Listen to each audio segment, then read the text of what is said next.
The salubrious environment of the green city of Sharm el-Sheikh will undoubtedly inspire our discussions at COP27 to a successful conclusion. I sincerely thank the government of Egypt for your warm welcome and hospitality. Yet for climate action to be successful, wide-ranging measures to complement the UNFCCC and the Paris Agreement must be pursued. The lack of capacity is the biggest obstacle to the implementation of climate action plans. Therefore, capacity building is vital in this regard. To overcome this obstacle, we propose to establish an international climate change university in Sri Lanka with an ancillary institute in Maldives that will be the first of its type. This seat of learning can be a transdisciplinary global center for green and blue studies for scientists, environmentalists, researchers, policymakers, development practitioners, and of course, students the world over to interchange knowledge transcending national and disciplinary boundaries.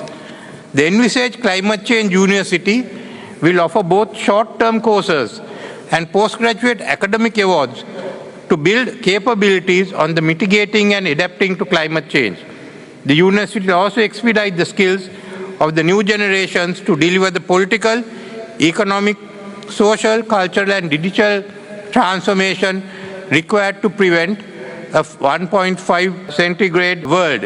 It would be the vehicle to enlighten climate change challenges and prospects domestically. The collaboration of multilateral institutions and organizations such as the Commonwealth, World Bank, and the ADB, amongst others, will be sought for the establishment of the Institute of Higher Learning, making it a multi-stakeholder partnership transcending national boundaries.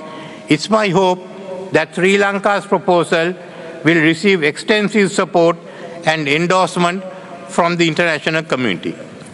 Since the prescription for addressing climate change have to be dispensed in the global domain, we will meet again next year, charged with high hopes. However, the checkered implementation of previous decisions, including those of COP26, is extremely disheartening. Regrettably, the ground reality is that the fossil fuel-based industrialized countries of G7 and G20, who have been the main promoters of green hydrogen, are now backtracking to use fossil fuel. In the last year, carbon dioxide emissions increased by 2 billion metric tons, from 3.3 billion to 36.3 billion metric tons. Such double standards are unacceptable. Developed nations should be giving leadership to overcome climate challenges rather than abdicating their responsibilities. It is no secret that climate financing has missed the target. It's ironic that the $100 billion pledged annually have not been available in the coffers to finance climate challenges, as many developed nations deem it fit to renege on their climate financing contributions. These countries, who are also on both sides of the Ukraine war, seem to have no qualms spending for a war which will finally exceed $350 billion, a conflict waged purportedly for security interests of the combatants. The only security at stake is food insecurity, exacerbated to levels not experienced before the war. Many living both in the developed and the developing world are outside the scope of three meals a day. It is estimated that between 30 to 40 million people are being driven into hunger, especially in Africa. This war has also resulted in the upward spiraling cost of living, shortages of oil and gas supplies, and it has brought the fight against hunger to our homes. Expectedly, it has led to the curtailing of much required climate financing pledged by these very same countries. The issue we have is not of finding the party responsible for the war, but the party that will end the war. Why do we need this funding? It is known fact that the practice of colonialism transferred the rich resources of Asia and Africa to Europe, and were used to industrialize their countries. We became poor from this plunder.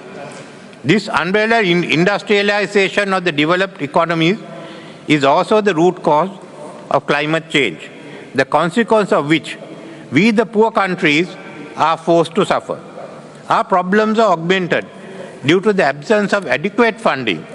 Therefore, those in South are facing a double jeopardy, struggling to develop economically while fighting to protect the living standards of our population. It is therefore imperative that the developed countries deliver on their pledges in Glasgow by doubling their funding. Adding insult to injury, damages caused by extreme weather conditions are increasing and their impact exceedingly costly. Considering the failure of the developed world in bringing about the much discussed relief, it is proposed that before we get to Dubai for COP28, like-minded nations should meet at ministerial level to discuss the way forward on all aspects of climate financing. This should be followed with the meeting of the heads of government of these countries on the margins of COP28 to display a collective frame of mind to stave off calamity. In conclusion, let me recall the UN Secretary General's recent words that the choice is between collective action or collective suicide. The vacuum created due to inaction now requires the global display of sustained political will by dynamic action and constructive cooperation on the part of like-minded countries to prevent this catastrophe. Let us traverse this path urgently. Thank you.